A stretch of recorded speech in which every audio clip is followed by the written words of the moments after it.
Assalamualaikum warahmatullahi wabarakatuh. Kembali lagi kawan di Legenda Catur Dunia. Sedikit saya lanjutkan untuk mengulas game-game dari event Video World Rapid Team Championship atau kejuaraan dunia rapid antar tim kawan, di mana event ini sudah selesai yang dimenangkan oleh tim Wesleso CS atau Wesleso dan kawan-kawan.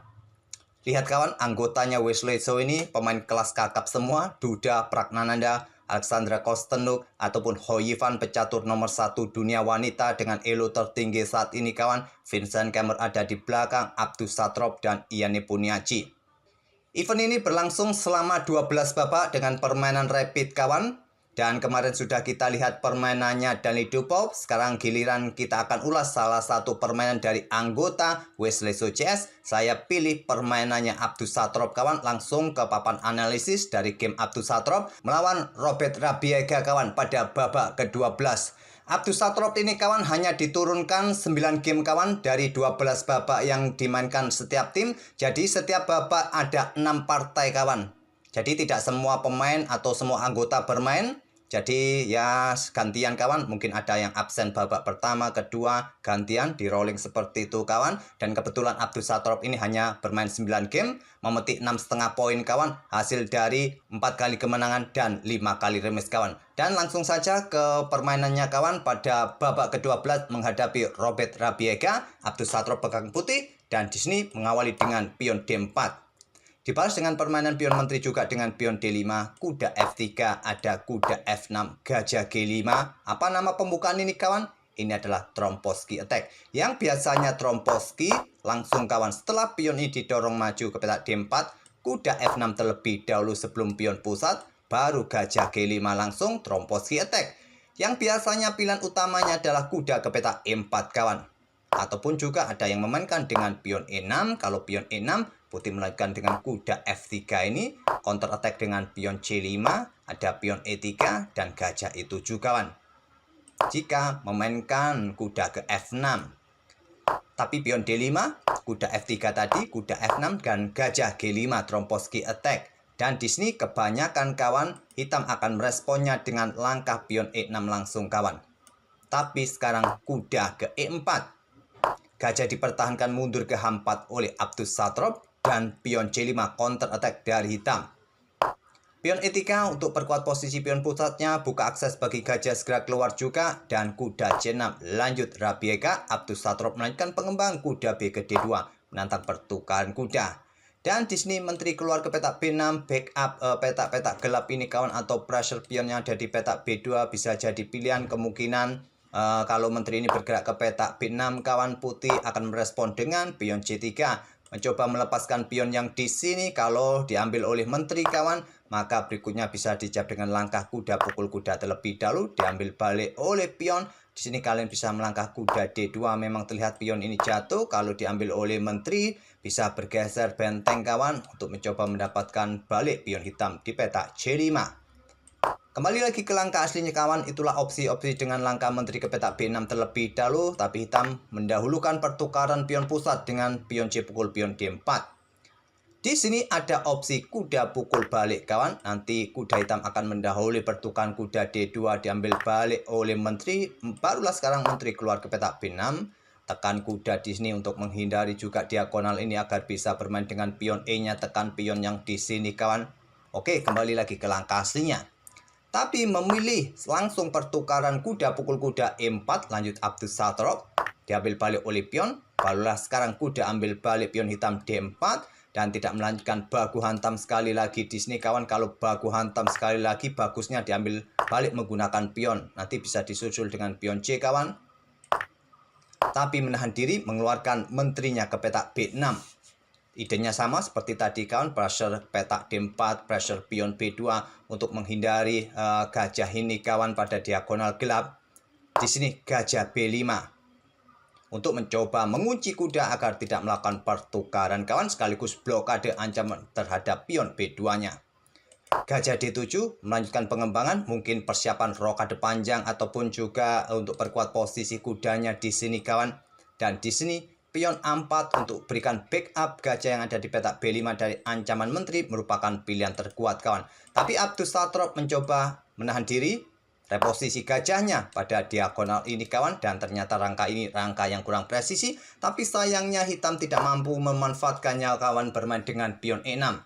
Kira-kira langkah terbaik apa yang bisa dimanfaatkan oleh hitam di posisi ini kawan untuk memanfaatkan blunder atau langkah kesalahan gajah G3? Silakan pause video ini untuk beberapa detik dan coba temukan langkah terbaiknya kawan. Di sini ada dua kandidat langkah terkuat bagi hitam untuk merespon gajah G3 ini kawan, yaitu dengan pion E5 atau pion H5. Saya tunjukkan pion E5-nya saja, nanti kalian bisa otak-atik sendiri dengan variasi pion H5 kawan. Nah, tujuannya untuk mengusir kuda agar tidak menjaga gajah. Itulah yang bisa dimanfaatkan oleh hitam.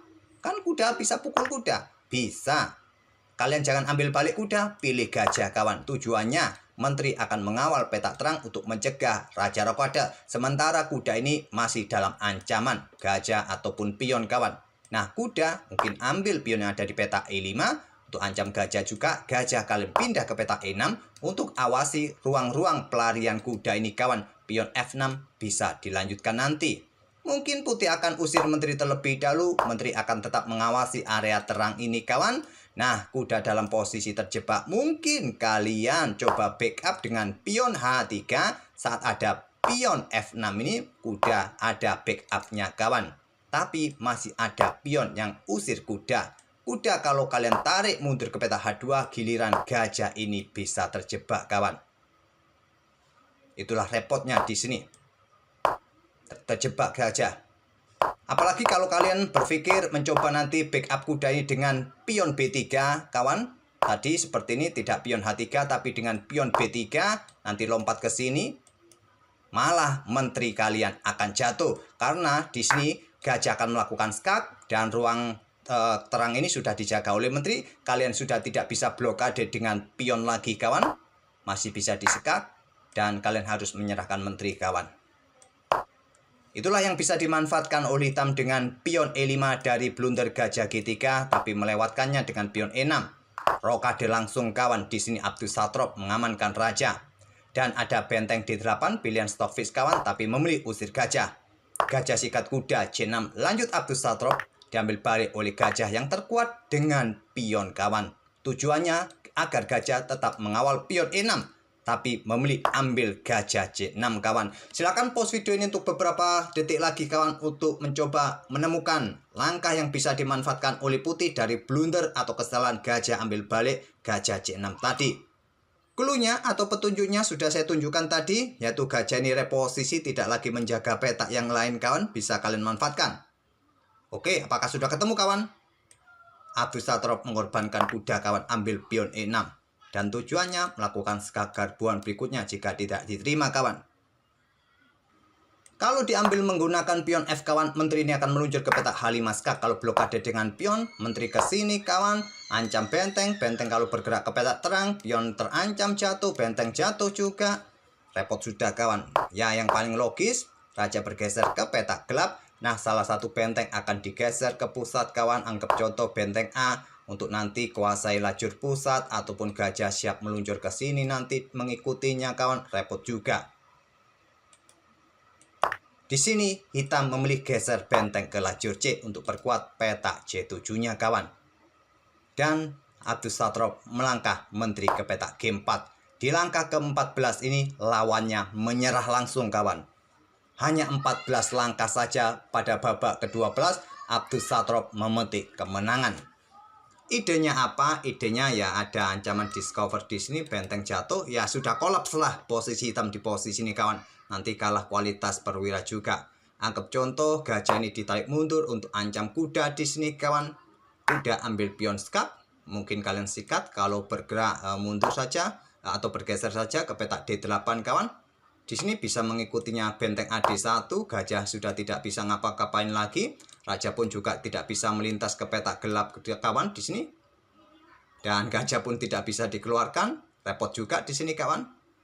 Memang permainan masih cukup jauh dari ancaman skak emat kawan. Masih bisa mengantisipasi dengan benteng diangkat naik ke sini, mengorbankan kualitas kawan di sini.